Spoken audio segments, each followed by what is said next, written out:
When I was around 15, my family and I moved into a 3-bedroom house. My older sister chose the bigger bedroom, and I didn't really care much at the time, so I got stuck with the smaller room down the hall, which kinda looked creepy. This is because there was a window at the end of the hallway, right next to my room. My bedroom would be on the side of where the window was, so when you go out of the room, on your right, you'd see a small window on the wall next to me where the hallway ends. As I was getting my stuff into my bedroom, I saw something odd, which looked like a nail, which was sitting on the windowsill. I ignored it and just went back into my new room. Little did I know that this house was previously owned by a crazy old woman who had died in this house. My parents told me this after, when things started to get worse. So anyway, as I unpacked everything and sorted my stuff, I felt a cold breeze come out of nowhere. Mind you, it was freaking summer and was very hot during that time. Out of the corner of my eye, I saw a black figure, unmoving right where the window was. I was 6 to 7 feet away from it because I was in my room. During this time, I froze and felt tingles down my spine. As quickly as I saw the figure, it disappeared. I ran downstairs to my parents and didn't have words to explain what just occurred. After calming down for a bit, I told him about the black figure, and my father went upstairs with me to check up on it. "You're not a child anymore, Sky."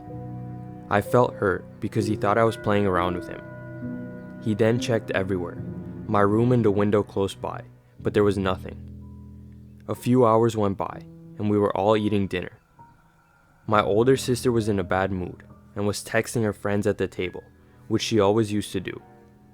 I was the talkative one whenever it was time to eat dinner with my family, whereas in reality, I'm an introverted girl. So I was asking how my dad's day went because he works as a construction worker. He said it was okay. That's when suddenly we heard a loud thump coming from upstairs. You could kinda see the hallway because that's where the stairs that led upstairs were. My dad then asked, "What was that?" in a concerned tone. He got up from the dining table and grabbed his old bat that he always kept in the kitchen if we were ever in danger. He slowly made his way upstairs, and we heard more sounds. The sounds only got louder, and I was scared shitless.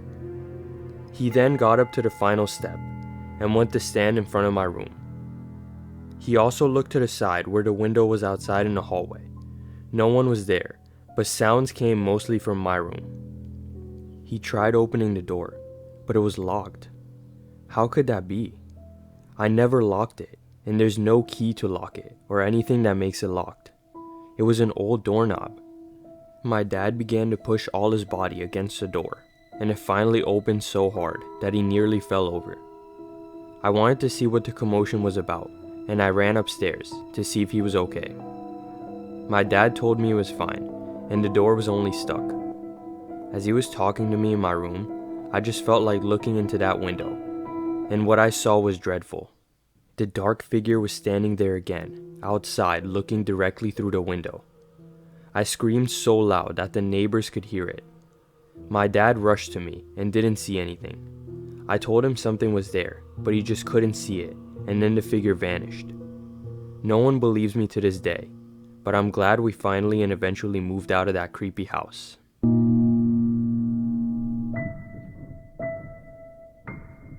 When I was in middle school, I would spend a lot of time at the rectory of my Catholic school during the summer. I was too old for daycare and too young to be left home alone. My mom was an administrator there and would sometimes give us the keys to the empty school for my brothers and I to play manhunt with our friends. We were very mischievous and crazy, which means we would sometimes snoop around places we weren't allowed to.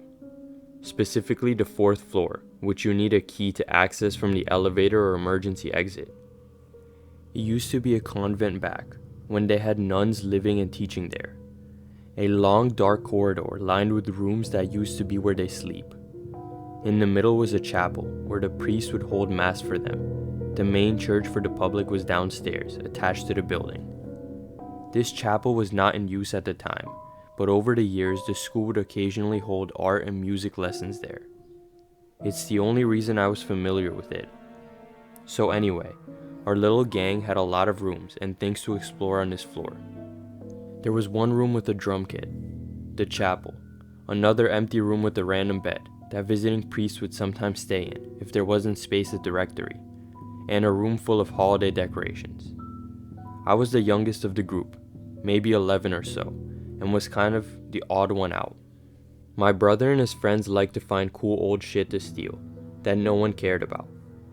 I just liked to snoop around. It was early afternoon, so the sun was beaming in through the windows, with the exception of that long dark corridor with all the rooms I described before.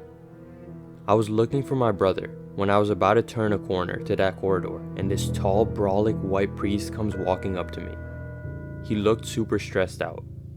I was scared that he would tell my mom we were on the 4th floor, so I apologized for the intrusion and explained that we were leaving.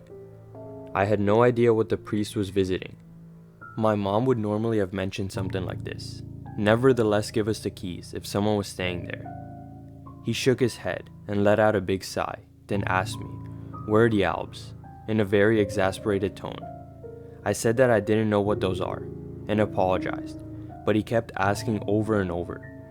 Finally, he sighed again and walked back down the corridor. My heart was pounding because I knew my mom was going to be so pissed. I found my brother and we gathered everyone to hightail it the fuck out of there.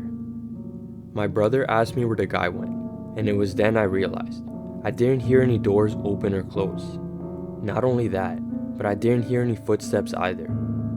We looked around kinda confused and headed back to the rectory where my mom was having lunch at her desk. When I handed her the keys, I didn't waste any time coming clean about going to the 4th floor. I explained that I had met the new priest and she looked stunned, like genuinely concerned. There was no priest visiting. I told her about the Alps and asked what he was looking for. I couldn't have known that word, and she knew it. She immediately got on the phone with the custodian who lived nearby and asked him to do a sweep of the school and the church. They were concerned that someone had broken into the school. They never found anyone. Later that evening, I overheard my parents talking about this incident, and I heard my dad ask my mom if she thinks it might be the ghost of that priest who killed himself up there in the 60s. I also later found out that my brother's friend stole a couple of albs from a closet in the chapel. They might have belonged to that priest.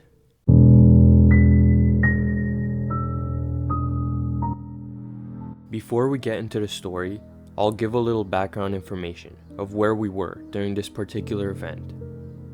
This took place in the year 2012, when I was just 6 years old. My grandmother, who had gotten custody of my sister and I, moved into her recently passed mother and father's house, which had been in the family for a very long time. This house had so many stories, and some of them were downright creepy. For example, when my grandmother's mom was a little kid, she would complain that she heard tapping on the outside of her window, which was ultimately shrugged off because the house is completely surrounded by deep woods. She still swore up and down that the tapping noise was true up until the day she died, and now I believe every word she had said. Like I said before, this was when I was around 6 years old, and it was during a summer night. My grandma would always tell my sister and I silly stories, which obviously weren't real. But we were kids and didn't know any better. This one in particular was about running around the house 3 times, clicking your heels together and a cow would appear. We didn't believe her, but we still went outside, and we were getting ready to run around the house a couple times to see the supposed cow that would appear. My sister and I both had a flashlight on us because it was pitch dark and we couldn't see a foot away. My grandma said we better hurry or the cow wouldn't appear, so I took off about 100 just to see the stupid animal. My sister was a little behind me as I made 1 lap and she had made about a half. When I was on my 2nd lap, I remember I was starting to feel so excited. My heels clicked and I was off on my 3rd lap. By the 3rd time my heels clicked, I was coming back around the corner of the house to shine my flashlight on the supposed cow when the light hit something. I got so excited, thinking it was the cow, I almost didn't think to look twice. Thinking I was making this up, I flashed my light on this figure for the 2nd time, and I was frozen with shock. This was no cow. This wasn't even an animal. the figure I had seen was a literal person, standing probably not even 10 feet away from me. My sister hadn't even made it all the way back around at this point, so I was standing there with this stranger in my backyard, alone. I remember staring at this person and noticing I couldn't see their face. I could only see mine. This random person was wearing a reflective mask that I didn't even know was a thing. Something shifted in this mask and it allowed me to see my sister running towards us. I snapped out of my trance and ran as fast as I could to tell my sister to turn back and get in house. My grandma was on the porch in the front, and all we had to do was make it there, which thankfully we did. My grandma watched as her 6-year-old grandson had a panic attack, trying to explain what had just happened. She shrugged it off, thinking I was talking about the cow, because all she wanted to do was go back inside. I made sure to lock all the doors and windows in the house, while my grandma was just so confused on what was going on. I never really tried to explain it to her after that until I was around 16, thinking that she would say something about it. The only thing she remembers from that night is someone knocking on the door at 2 in the morning, and when she answered it, no one was there. As you can imagine, that made my skin crawl. I never bring it up because I feel like my family would just bully me about it, but it really did mess me up. I genuinely never want to go through that again. I didn't know a 6-year-old could even be in that much fear. The story has always stuck with me, and I don't think it'll ever leave. I could still see my paralyzed face, full of fear in that mask. This is never gonna go away.